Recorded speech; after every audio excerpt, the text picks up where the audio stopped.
저는 예수 믿어 구원받았습니다. 저는 예수 믿어 하나님 자녀 되었습니다. 저는 예수 믿어 천국 백성 되었습니다.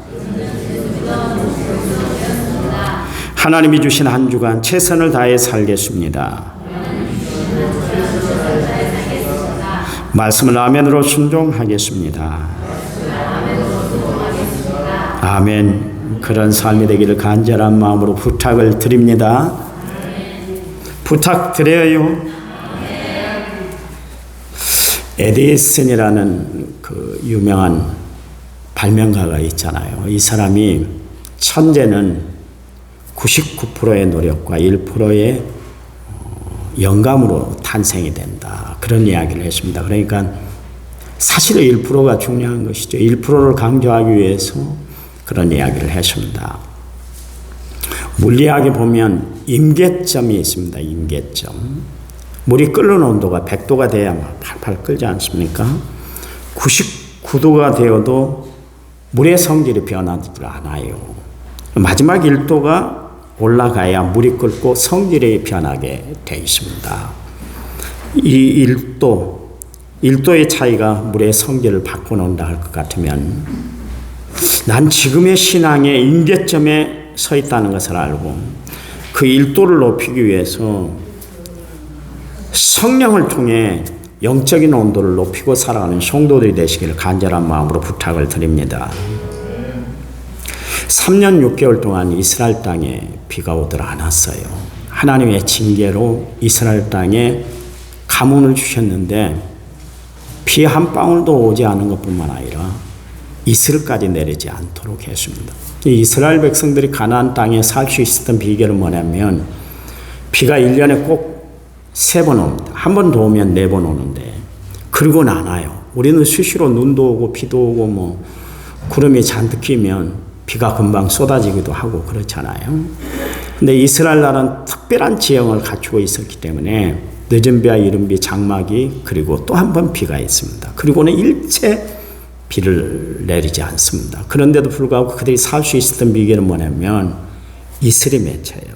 이슬이 거의 한 200일 넘도록 이슬이 맺히기 때문에 그 이슬을 가지고 작물이 다 자라고 사람들이 활동을 하고 생활을 하게 돼 있어요. 그런데 3년 6개월 동안 비도 안 오고 이슬도 안 맺혔으니까 물이 아예 없었다 그런 이야기. 얼마나 불편했겠어요. 그래서 하루는 엘리야가 갈멜산에 올라가서 하나님 앞에 기도했어요. 자신의 무릎을 맨바닥 돌바닥에서 아주 그냥 무릎을 꿇고 자기 머리를 무릎 사이에 조아리고 하나님 앞에 비를 달라고 기도를 한 거예요. 그의 종 게하시에게 야 산에 올라가서 바다를 한번 봐봐. 구름이 있나 좀 봐봐. 그렇게 이야기를 했죠. 7번을 갔다 왔는데도 아무 변화가 보이질 않는 거예요. 그래도 엘리야는 포기하지 않았어요. 또 한번 가봐라 게하시야 그랬더니 갔다 오더니 보고를 하는데 손바닥만한 구름이 끼었습니다. 그런 이야기를 해요. 엘리야는 99%가 다 막혀 있을 때 그 1%의 하나님의 역사, 하나님의 손길을 바라봤다. 그런 이야기예요. 여러분, 우리가 어떤 사람입니까? 우리는 이 1%의 희망, 소망을 두고 살아가는 사람들이에요. 1%의 사랑을 싣고 살아가는 사람, 사랑을 맡기고 살아가는 사람들이에요. 지금은 여러분이 잠시 잠깐 어려움을 당하고 고통을 당하고 시련을 당하고 힘든 일이 있다 할지라도 참고 이겨내시기 바랍니다. 그러면 1%의 확률을 100%로 만드시는 사랑하시는 우리를 사랑하시는 하나님이 극복하게 하시고 감당하게 하시고 끝내 이겨 하나님의 역사를 이루실 줄 믿으시기 바랍니다. 우리는 1%의 희망을 두고 살아가는 사람들이에요. 이 세상에서 가장 큰 힘이 뭘까? 사랑의 힘이에요. 저의 둘째에 대한 이야기는 많이 했잖아요. 저희가 살아나기까지 우리 집사람의 헌신적인 사랑과 돌봄이 있었어요. 얼마나 아꼈는지 몰라요. 밥도 그냥 밥을 안 먹이고 각종 곡물을 다 갈아가지고 그 서울에서 어려운 살림이었어요. 저희가 부목사 생활을 전도사 생활을 했는데 전도사 봉급이 뭐 얼마나 나와요? 많이 나오질 않았어요. 한 30만 원 교통비 정도 받고 부천에서 하곡동까지 그렇게 차를 타고 다녀야 됐는데 차도 2번씩 갈아타야 되고 참 힘들었습니다. 그런 상태에서 저 애를 키우는데 저 애를 다 죽어가는 애를 살리기 위해서 어떻게 했냐면 각종 곡물들 시장에 와서 좋은 거 다 갈아가지고 그렇게 했어요. 저기 우리 임실로 단독 목회 올 때까지 그 곡물이 남아있을 정도로 엄청나게 했어요. 그 살렸어요. 나는 못하겠더라고요. 어머니니까 살려내더라고요. 어머니니까 사랑을 베풀더라고요. 이런 사랑을 우리가 하나님께 받고 살아가고 있잖아요. 무한한 사랑, 감당할 수 없을 정도로 나에게 밀어붙이는 사랑을 우리가 받고 살아가고 있지 않습니까? 여러분, 하나님의 사랑을 깊이 한번 생각하는 성도들이 되시기 바랍니다. 그래, 사랑은 모든 것을 견디고 이겨내게 하는 능력이 있는 거예요. 탈무드에 보면 이런 이야기가 있습니다. 가장 세상에서 현명한 사람은 모든 사람들로부터 배울 수 있는 사람이다. 사랑받는 사람은 모든 사람을 칭찬하는 사람이고 가장 강한 사람은 자신의 감정을 조절할 줄 알고 살아가는 사람이다. 그런 이야기를 했어요. 나는 현명한 사람인가? 나는 사랑을 베풀고 살아가는 사람인가? 나는 강한 사람인가? 이 아침에 여러분 이제 다시 한번 자신을 한번 살펴보시기 바랍니다. 하루는 율법사가 예수님께 나와서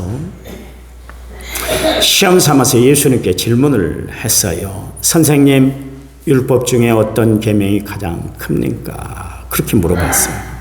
그랬더니 예수님이 오늘 본문 말씀 마태복음 22장 37절에 38절에 말씀에서 예수께서 이르시되 내 마음을 다하고 목숨을 다하고 뜻을 다하여 주 너희 하나님을 사랑하라 하셨으니 이것이 첫째 되는 크고 큰 계명이다. 그런 이야기를 했어요.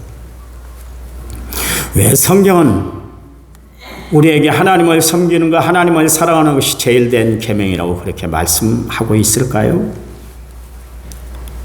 하나님은 내 생명을 시작하게 하신 창조주 하나님이시기 때문에 그래요. 그래서 그분 하나님은 피조물들에게 존경을 받으시기에 합당하신 분이에요. 나를 이 땅에 태어나게 하신 분이 하나님이세요. 나를 구원하시기 위해서 독생하신 아들 예수 그리스도를 십자가에 못 박고 나를 구원해 주신 분이 하나님이시여요. 그래서 우리는 그분을 사랑해야 한다. 그런 이야기예요. 여러분, 예, 우리가 부모님을 공경해 드립니까? 그분들이 없었다면 우리는 이 세상에 존재할 수 없는 그런 사람들이기 때문에 그래요. 부모님 없이 태어난 사람이 이 세상에 어디 있을까요? 다 자라면 부모의 노고는 아무것도 아닌 것처럼 그렇게 살아가는 자식들을 보면 얼마나 가슴이 아프던가요? 그렇잖아요. 지가 저절로 큰 거 아니잖아요. 부모의 관심, 돌봄, 케어가 있었기 때문에, 훈육이 있고 양육이 있었기 때문에 커온 거 아니겠어요? 마찬가지지 않습니까? 그렇잖아요. 마찬가지로 하나님은 우리의 존재의 근원이 되세요. 우리가 지금 이렇게 살아가게 하신 분, 그분이 하나님이시다. 그분의 허락이 하심이 없으면 우리는 잠깐도 여기 머물 수 없는 우리 인생이 되지 않습니까? 그렇잖아요. 아무것도 아니에요. 여러분, 인생 대단한 것 같잖아요. 아무것도 아닙니다. 아무것도 아니야. 살아있을 때 그렇지. 조금만 하나님이 손으로 까딱하면 이 세상에 없어요. 세균 하나도 못 버텨서 죽잖아요. 그러죠. 아니, 독감 걸려서도 죽지 않습니까? 인간이 강한 것 같지만 약한 것이 인간이에요. 그런데 내가 생을 지탱하고 삶을 유지하고 살아가고 있는 것은 순전히 하나님의 은혜인 줄 믿으시기 바랍니다. 은혜예요, 은혜예요. 하나님이 공기 주셨잖아요. 하나님이 햇빛 주셨잖아요. 하나님이 이 좋은 나라에 살게 해 주셨잖아요. 처음에 저희들 어렸을 때는 전쟁이 하도 나서 학교 가기 싫어서 오늘은 전쟁이 안 일어나나 참 속으로 그렇게 어리석은 생각도 한 적이 있습니다. 학교 다니기가 참 불편해서요. 이 나라 평화롭잖아요. 얼마나 좋아요. 맞설라고 전쟁 우리도 일으킬 거야. 그렇게 국민을 선동해서 뭐 하겠습니까? 전쟁이 일어나면 비극이잖아요. 보세요. 이스라엘도 비극이고 팔레스타인도 비극이에요. 전쟁은 일어나면 안 되는 거예요. 얼토 당토 않은 이야기를 하면 어떻게 합니까? 객기를 부리는 거예요. 전쟁은 비참하게 만드는 거예요. 비참해요. 이렇게 평화롭게 살아가는 것 하나님의 은혜인 줄 믿으시기 바랍니다. 얼마나 감사해요. 얼마나 감사해요. 다 하나님이 이 민족을 붙잡아주고 계시기 때문에 그래요. 그런데요, 가장 중요한 이유는 뭡니까? 하나님이 우리를 먼저 사랑하셨기 때문에 우리도 사랑해야 된다. 그런 이야기입니다. 로마서 5장 8절 말씀에 우리가 아직 죄인 됐을 때 그리스도께서 우리를 위하여 죽으심으로 하나님께서 우리에게 대한 자기의 사랑을 확정하셨다 그랬잖아요. 나를 구원하시기 위해서 예수님의 생명과 우리의 생명을 맞바꿔 주셨어요. 우리를 진정으로 사랑하셔서 부활 승천하시면서 우리에게 주신 말씀이 뭐냐면 세상 끝날까지 너희와 항상 함께 있을 거다. 그렇게 이야기를 하셨잖아요. 여러분 히브리서 13장 5절 말씀에 내가 결코 너희를 버리지 아니하고 너희를 떠나지 않을 것이다 그랬습니다. 이 영어 성경에 결코라는 단어를 어떻게 표현을 했냐면 never, never, never. 결코 너희를 떠나지 않을 거야. 그랬어요. 버리지 않겠다, 함께 하시겠다 말씀하고 계시잖아요. 여러분, 하나님은 우리가 영원히 함께 하시기 위해서 예수님이 이 땅에 떠나시면서 누굴 보내주셨어요? 성령을 보내주셨어요. 그분을 통해서 보혜사 사역을 감당케 하시고 죄에 대해서, 의에 대해서, 심판에 대해서 책망하도록 그렇게 해 주셨어요. 왜냐하면 곁길로 가지 아니하고 바른 길로 걸어가도록 성령이 우리를 채근하기 위해서 그랬습니다. 하나님은 우리를 끝까지 놓지 않을 거예요. 세상에 이런 감동적인 스토리, 감동적인 이야기가 또 어디 있겠어요? 여러분 이사야서 49장 15절 말씀에 보면 하나님이 이런 말씀을 하셨어요. 여인이 어찌 그 젖먹는 자식을 잊겠으며 자기 태에서 난 아들을 궁일히 여기지 않겠느냐. 그러나 그들은 혹시 잊을지라도 나는 너를 영원히 잊지 않을 거야. 말씀하고 계시잖아요. 여러분 젖먹에서 키운 자식 잊을 부모가 어디 있어요? 없어요. 없습니다. 그런데요, 혹시 그들은 잊을지 몰라도 하나님은 나를 영원히 잊지 않겠다 말씀하고 계시잖아요. 우리를 영원히 잊지 않기 위해서 그분은 어떻게 하냐면 우리 이름을 손바닥에 다 기록해놨대요. 손바닥에. 대단한 하나님의 관심과 사랑을 우리가 볼 수 있지 않습니까? 그래서 사도 요한은 이런 이야기를 했습니다. 사랑은 여기 있으니 우리가 하나님을 사랑한 것이 아니오 오직 하나님이 우리를 사랑하사 우리 죄를 위하여 화목제로 그 아들을 보내셨다. 그런 이야기를 하셨어요.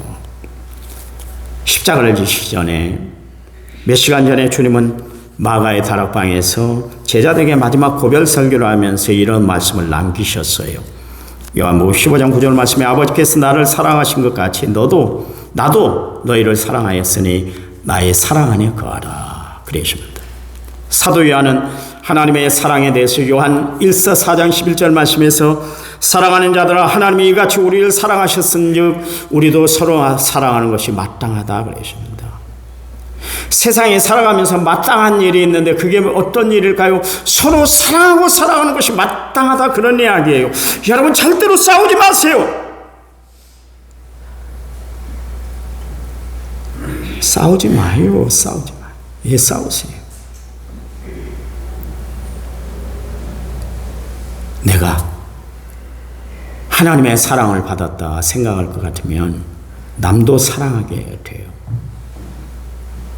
여러분, 사랑해 보면 다 긍휼히 여기게 돼요. 다 안아지게 돼요. 다 용서하게 돼요. 사랑하지 못하니까 미움이 앞서고 시기가 앞서고 질투가 앞서고 원망이 앞서고 불평이 가득하게 되는 거예요. 사랑해 봐보세요. 아무것도 안 보이잖아요. 오직 사랑이란 단어만 떠오르지 않습니까? 여러분, 다른 것은 다 못해도 사랑하는 것만큼은 잘할 수 있는 성도들이 되시기 바랍니다. 다른 것은 다 못해도 사랑의 사도들이 되시기를 간절한 마음으로 부탁을 드립니다. 우리는 하나님이 우리에게 베풀어 주신 사랑을 다할 수 없는 사랑, 표현할 수 없는 사랑이라고 그렇게 이야기를 하지 않습니까? 찬송가 작시가는 하늘을 두루마리 삼고 바다를 먹물 삼아도 하나님의 그 크신 은혜를 다 기록할 수 없다고 그랬는데, 하나님의 사랑 역시 마찬가지로 하늘을 두루마리 삼고 바다를 먹물 삼아도 어떻게 다 기록할 수 있겠어요? 그렇잖아요. 우리가 부모의 사랑에 대해서 다 갚을 수 없는 것만큼이나 하나님의 사랑은 그것보다 더 헤아릴 수 없는 그 큰 사랑을 우리에게 베풀어 줬는데, 그게 표현이 될까요? 그게 기록이 될 수 있을까요? 성도 여러분, 우리를 잠잠히 사랑하시는 하나님 앞에 내 사랑을 표현하고 살아가는 성도들이 되시기 바랍니다. 흔히 이루어질 수 없는 사랑을 짝사랑이다, 그렇게 이야기합니다. 짝사랑은 한 사람이 일방적으로 사랑하는 것이기 때문에 잘 이루어지지 않는 거예요. 왜냐하면 사랑은 서로가 교차가 돼야 하지 않습니까? 상호간에 서로의 사랑의 감정이 그렇게 마주쳐야 사랑이 표현이 되고 사랑이 역사가 되는 거 아니겠어요? 여러분, 하나님이 나를 짝사랑하도록 그렇게 내버려 두지 마시기 바랍니다. 사랑은 불타는 사랑이 있습니다. 뜨거운 사랑이죠. 정말 우리는 하나님을 뜨겁게 사랑해야 되는 거예요. 로마서 12장 11절 말씀에 보니까 열심을 품고 주를 섬겨라 말씀하면서 베드로 사도는 베드로전서 1장 12절 말씀에서 뜨겁게 서로 사랑하라 그러십니다. 베드로가 왜 이렇게 우리로 하여금 뜨겁게 사랑하라 그렇게 이야기하시고 있을까요? 사랑은 허다한 죄를 덮기 때문이다 그러십니다. 여러분, 상대방의 흠집이 보이고 허물이 보이면 아직 내 사랑이 뜨겁지 못한 거예요. 뜨거워지면, 뜨겁게 되면 허물과 흠집도 다 불태워버리게 될 줄 믿으시기 바랍니다. 그러나 가장 큰 사랑은 어떤 사랑일까요? 우리에게 베풀어 주시는 하나님의 변함없는 사랑이에요. 제가 교회 곳곳에 식당에도 붙여놓고 저 뒤에도 있고 게시판에도 붙여놓은 게 하나 있습니다. 그게 뭐냐면 사람이 사람에게 줄 수 있는 최고의 사랑은 변함없는 마음이다. 그 내용이에요. 여러분, 변함없이 우리에게 베풀어 주시니 하나님의 사랑, 우리도 믿음으로 표현하고 살아가야 될 거 아니겠어요? 어떻게 해요? 나도 변함없이 하나님을 사랑하고 살아가는 것이에요. 현대 사랑의 여사도라고 불리우는 코리텐붐이라는 할머니가 있습니다. 이 사람이 2차 세계대전 당시에 독일군에게 유태인이라는 이유 때문에 온갖 수모와 고통을 겪으면서 그러나 기적적으로 살아났었습니다. 독일 사람이라면 이가 갈릴 거 아니겠어요? 그렇잖아요. 뭐 수모가 보통 이런 수모가 아닙니다. 엄청난 수모를 당했어요. 원한이 깊었어요. 지금 유대인들이, 이스라엘 백성들이 수상을 해임을 시켜야 되겠다. 76% 국민들이 그런다고 하는데요. 왜 팔레스틴에 대해서 저렇게 이를 갈고 세계가 공분하고 있는데도 계속 물에 붙인 줄 아세요? 그들의 가거가 있어요. 가거. 쓰라린 가거가 있어요. 로마 시대 때부터 이스라엘 백성들이 독립해서 지금까지 살아온 이 역사 가운데 유대인들이 잊지 못할 상흔들이 많아요. 그것을 상쇄하기 위해서 끝까지 지금 버티고 끝까지 해보는 거예요. 참 대단한 나라 아닙니까? 제가 이야기했잖아요. 이스라엘 나라는 세계 깡패요. 저렇게 해도 미국도 다른 나라도 말로만 지금 그렇게 하지 손 하나 건드리지 못하잖아요. 대단한 나라긴 합니다. 대단한 나라. 근데 이 양반이 그 독일 사람들에게 말로 다 할 수 없는 추모를 겪었어요. 그러나 죄인을 위해 대신 죽으신 십자가 예수님의 그 사랑을 깊이 묵상하는 가운데 은혜를 받았어요. 그래서 많은 사람들에게, 특별히 독일 나치에 가담했다가 죄책감을 가지고 살아가는 사람들, 그 사람들에게 사랑의 복음, 예수님의 용서의 복음을 전하는 사랑의 여사도가 됐어요. 전 세계를 다니면서 이 십자가 사랑에 대해서 전하면서 설교를 마친 다음에는 설교를 듣고 강당 앞으로 나오는 사람들 다 손을 잡아주면서 예수님은 당신을 사랑하십니다. 그 예수님 앞에 당신들을 저는 사랑합니다. 그렇게 선언하곤 했대요. 그러면 그 시간에 사람들이 이 코리템 여사가 설교하는 것보다 손을 잡아붙이면서 하나님은 당신을 사랑합니다. 그래서 나도 당신을 사랑합니다. 이 이야기에 더 감동을 받는데요. 감동을. 그런데 그날 집회를 다니면서 어느 날 덴마크의 한 집회에서 순서를 따라서 이제 말씀을 다 전하고 사람들 역시 마찬가지로 그날도 강단으로 나오는 사람들 손을 잡는데 예수님의 용서의 복음을 증거하면서 손을 잡는데 꿈에도 잊을 수 없는 한 사람, 유대인 수용소에서 악랄하게 괴롭혔던 간수, 자기 언니를 그렇게 비참하게 무참하게 괴롭히다가 결국 죽인 그 간수가 그 틈에 끼어서 강단 앞으로 나온 것을 발견했어요. 그래 온몸이 굳어지고 막 부들부들 떨리더라고요. 얼마나 떨렸겠어요. 얼마나 떨렸겠어요. 언니를 죽인 사람이니까 각종 못된 짓을 다 하고 험한 짓을 다 저지르고 그 사람이었어요. 그 사람. 잠깐 순간에 막 생각들이 스쳐가는 거예요. 아니 주님, 내가 저 사람까지도 용서해야 되는 거예요. 주님, 참으로 저 악마 같은 사람을 향해 내 입으로 사랑한다고 그렇게 이야기해야 됩니까? 안 돼요. 난 못해요. 그렇게 고민하는 순간 벌써 그 사람이 자기 앞에 서 있었어요. 딱. 그때 마음 한구석에 주님의 음성이 들려왔는데 그도 사랑하라. 사랑하라.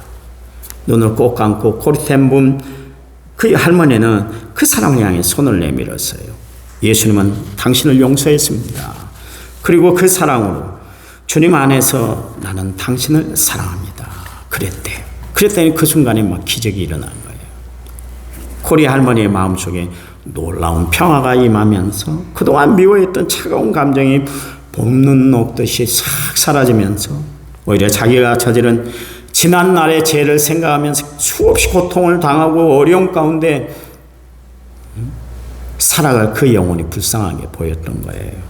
그러면서 주님의 십자가의 사랑이 마음 한구석에서 막 솟아나서 정말로 예수님의 사랑으로 그에게 악수를 해줬대요. 그리고 이런 이야기를 했대요. 주 예수님은 당신을 사랑합니다. 그 주님 안에 나도 당신을 사랑합니다. 아시나요? 우리에게 하나님의 사랑이 충만하면 어리석은 것도 보이지 아니하고 부족한 것도 보이지 아니하고 연약함도 보이질 않아요. 왜요? 하나님의 사랑이 모든 것을 덮어주고 채워주기 때문에 그렇습니다. 고린도전서 13장 7절 말씀에 바울은 사랑을 이렇게 정의를 했는데 모든 것을 참으며 모든 것을 믿으며 모든 것을 바라며 모든 것을 견디는 것이 사랑이다 그랬어요. 사랑은 내가 좋아서 나누는 감정이 아니요. 하나님의 사랑을 나눠야 그게 진정한 사랑이 되는데 그 사랑은 모든 것을 참고 모든 것을 믿으며 모든 것을 바라고 모든 것을 기다리게 하는 것, 견디게 하는 것, 그것이 사랑이에요. 여러분, 미워하는 사람이 있어요? 용서하세요. 싫어하는 사람이 있어요? 치가 떨리는 사람이 있어요? 사랑으로 한 발자국 더 다가가 보시기 바랍니다. 고린도전서 13장 13절 말씀에 그런즉 믿음, 소망, 사랑이 이 세 가지는 항상 있을 것인데 그 중에 제일은 사랑이다 그랬어요. 바울이 체험한 사랑은 어떤 사랑이요? 다메섹 도상에서 하나님이 그에게 일방적으로 쏟아주었던 하나님의 일방적인 사랑이었잖아요. 하나님 나 사랑해 주세요. 그래서 사랑한 것이 아니라 하나님이 먼저 다가와서 바울에게 역사하셨잖아요. 프란시스트 사레라는 사람이 이런 말을 했습니다. 말을 배우려면 말을 해봐야 되고, 달리기를 배우려면 달리기를 해야 되고, 일하기를 배우려면 일해봐야 하듯이 사랑을 해야 하는 것이다. 그런 이야기를 했어요. 여러분, 고린도전서 13장에 거기 사랑에 대해서 정의를 하고 있는데 단순해요. 사랑이란 뭡니까? 오래 참는 것이다. 온유한 것이다. 자랑하지 않는 것이다. 교만하지 않는 것이다. 무례히 행치 않는 것이다. 자기의 유익을 구하는 것이 아니다. 성내지 않은 것이다. 악한 것을 생각하지 않고 살아가는 것이다. 그랬어요. 모든 것을 참아주며 모든 것을 믿어주며 모든 것을 바라며 모든 것을 견디는 것. 그래서 사랑은 추상적인 것이 아니에요. 감정적인 것만 아니에요. 사랑은 구체적인 행동이고 실천이고 구체적인 삶을 통해서 나타나야 되는 거예요. 나타나야 돼. 야고보가 행함이 없는 믿음이 죽은 믿음이라 그렇게 말한 것처럼, 여러분, 행함이 없는 표현이 되지 않는 사랑은 진정한 사랑이 아니요. 누가 이야기를 하면 다 알잖아. 그런 이야기를 하는 사람이 있어요. 어떻게 알겠어요? 표현되지 않은데. 제가 지난주 이야기했잖아요. 제가 많이 표현했다고 그러잖아요. 저 그런 사람 아니에요. 아주 냉철한 사람입니다. 여러분에게는 간이고 쓸개고 다 내주는 것 같이 그러지만 집에 가면 저는 엄격한 사람입니다. 우리 아들이 적응을 못 하잖아요. 아빠 옛날 하던 식으로 해. 그래요. 적응이 안 되니까. 요즘 내가 그런 이야기를 많이 합니다. 김희순 사랑해. 내가 이런 말 안 나온 사람이거든요. 지영이한테 전화를 해요. 왜 전화했어? 보고 싶어서. 끊어. 그래요. 나는 네가 제일 좋아. 난 아빠 너 사랑해. 적응이 안 되는가 봐요. 옛날에 하지마. 그만해. 너 목사 아들이야. 하지 말라니까. 이런 이야기 하다가 사랑해. 그러니까 적응이 안 되는 거예요. 적응이. 해보세요. 적응 안 된다고 계속 안 하면 어떻게 하겠어요? 사랑은 표현해야 되는 거예요. 사랑은 진정한 사랑을 베풀어야 됩니다. 여러분, 고린도전서 13장에서 강조하고 있는 사랑이 뭐예요? 참는 것이에요. 세 번의 반복에서 사랑은 오래 참는 것이고 사랑은 모든 것을 참고 모든 것을 견디는 것이다 그랬습니다. 사랑은 참는 거예요. 지금 힘들잖아요. 어렵잖아요. 복잡하잖아요. 참아보세요. 끝까지 참는 거예요. 끝까지. 우리 주님이 세상에 계실 때 세상에 있는 자기 사람 사랑하실 때 끝까지 사랑하신 것처럼 여러분 끝까지 변함없이 사랑하고 살아가는 성도들이 되시기 바랍니다. 천국에서 가장 큰 사람은 사랑을 말한 사람이 아니라 사랑을 실천한 사람이요, 사랑을 노래한 사람이 아니라 사랑으로 섬김을 보이고 살아가는 사람들이에요. 우리는 예수 그리스도 안에서 모든 죄를 다 용서받고 살아가는 사람들 아닙니까? 이미 심판의 생명으로 옮겨진 자들이에요. 여러분, 우리 눈앞에 있는 행위의 책은 곧 닫혀지고 우리는 할렐루야, 하나님은 우리 아버지와 주 예수 그리스도를 찬양하게 될 거예요. 아울러 하나님이 그의 자녀된 우리를 위해서 예비하신 영원한 하나님 나라에 들어가 우리 주 예수 그리스도와 더불어 영원토록 영생 복락을 누리고 살아가게 될 거예요. 아시나요? 그때 가장 필요한 게 뭘까요? 천국에서 가장 필요한 게 뭘까요? 사랑이에요. 여러분, 천국이 왜 천국입니까? 살기 좋아서 천국입니까? 먹고 사는데 지장이 없어서 천국입니까? 아니요. 가장 중요한 건 뭐예요? 천국은 사랑의 공동체이기 때문에 그렇습니다.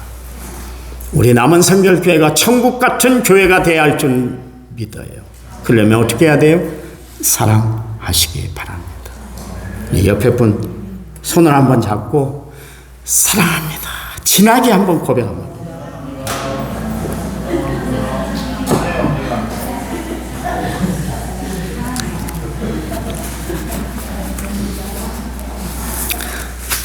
여러분, 그래요. 사랑하면 꽃이 피게 될 거예요. 사랑의 열매가 풍성히 열리게 될 거예요. 하나님의 마음, 궁일한 마음을 품고 누구든지 대하면 그 안에 예수 그리스도의 형상이 보이게 될 것이고, 그래서 한 사람 한 사람이 귀하게 보이게 될 거예요. 저는 그래요. 교인들 보면 얼마나 마음에 감동이 오는지 몰라요. 너무 귀중한 분들인 것 같아요. 우리 내분의 장로님들 뿐만 아니라 권사님, 안수 집사님, 집사님, 저 유치부 어린이까지 다 귀중한 것 같아요. 너무 귀중. 여러분, 요한일서 4장 7절 사랑하는 자들아 우리가 서로 사랑하자. 사랑은 하나님께 속한 것이니 사랑하는 자마다 하나님께로서 나서 하나님을 알고 사랑하지 아니하는 자는 하나님을 알지 못하나니 이는 하나님은 사랑이시다 그랬잖아요. 하나님을 아는 사람, 여러분 성경 지식 달달 외운다고 해서 하나님 아는 거 아니에요. 기도 많이 한다고 해서 하나님 아는 거 아니에요. 사랑하는 사람이 하나님을 알고 살아가는 사람이에요. 아프리카 대륙에 복음화를 위해서 죽도록 충성했던 리빙스턴에 대한 그 복음을, 그 리빙스턴을 통해서 복음을 받아들였던 그 원주민들이 이런 증언을 했다 그래요. 마지막 결론이니까 한번 잘 들어봐 보세요. 우리는 그가 무슨 말을 했는지 다 기억하지는 못합니다. 그러나 결코 잊을 수 없는 것, 분명한 한 가지 기억나는 것이 있는데 그가 우리를 사랑했다는 것입니다. 이거예요. 나는 여러분에게 유능한 목사로 기억되기를 원치는 않습니다. 유명한 목사도 아니에요. 그러나 오직 여러분에게 사랑하는 목사로 기억되기를 원해요. 원해요. 나는 사랑하고 싶어요. 여러분, 진짜 사랑해요. 내가 다른 교회 장로님들 만나고 목사들을 만나면 나는 우리 교회 장로님 때문에 난목해요. 내가 세미나 한번 할 적이 있어서 이런 장로님 되세요. 내가 이야기한 적도 있어요. 그렇다면 우리 안수 집사님도 권사님들도 정말 하나님의 은혜로 살아서 내가 자랑하고 간증하고 다니는 그런 분들이 됐으면 좋겠어요. 우리 집사님들도 역시 마찬가지입니다. 사랑하세요. 우리가 살면 얼마나 살겠어요. 제발 미워하지 마세요. 제발 미워하지 마세요. 미워하들 마세요. 사랑하면 다 이해하고, 사랑하면 다 감싸고, 사랑하면 다 통과가 될 줄 믿습니다. 하나님 감사합니다. 사랑의 사람들이 되게 주시옵소서. 미움, 시기, 질투, 원망, 투기 다 버리고 오직 우리 마음에는 그리스도의 사랑을 담아서 누구든 다 사랑하고 살아가는 저희들 되도록 축복해 주시옵소서. 이제는 길이요 진리요 생명 되신 우리 주 예수 그리스도의 은혜와 하나님 아버지의 지극하신 사랑과 성령님 위로교통은혜 충만한 역사가 오늘 말씀을 받은 모든 성도들 위해 이제부터 영원토록 함께 하시기를 간절히 축원하옵나이다. 아멘.